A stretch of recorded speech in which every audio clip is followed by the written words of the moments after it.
All right, ladies and gentlemen, today we are going to talk about the pyramids and their role in Egyptian beliefs and afterlife and stuff like that. So let's go ahead and jump right into it. And basically, what we're talking about here with the pyramids is basically what ended up being the tombs for the pharaohs of the Old Kingdom of ancient Egypt.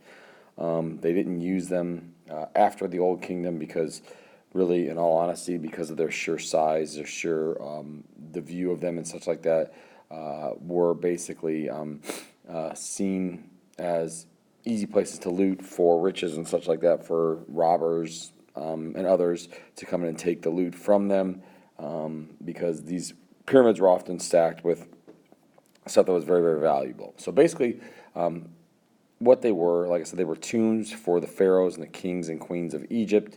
And basically, they were seen and used as houses for the dead in the afterlife.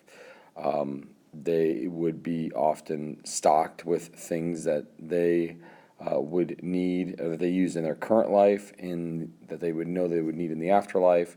Because, as you will hear when we talk about the mummification video, they believe that their bodies were going to get up and walk again in the afterlife.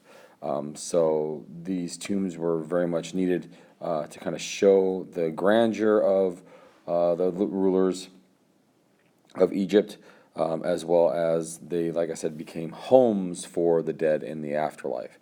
Like I said, they were only used during the Old Kingdom, which was the first kingdom of ancient Egypt that we've seen and talked about.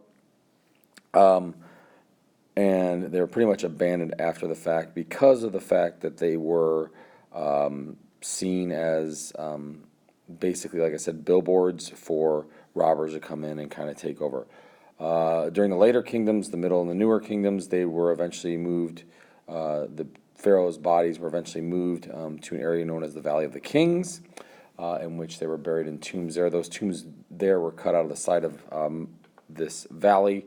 They were just as lavish, just as luxury as what the pyramids were, but they were put there in the attempts to hope that they would not be robbed or anything taken from them in the afterlife. But once again, much like the pyramids were, they eventually found out where this valley was, whether it be through people that worked on them and such like that. And they were all pretty much robbed too, with the exception of King Tut's tomb, who was the most famous pharaoh because of what we found in his tomb, rather than necessarily what he did in his life. And so basically, that's what these tombs were built for, were for houses for the pharaohs in the afterlife.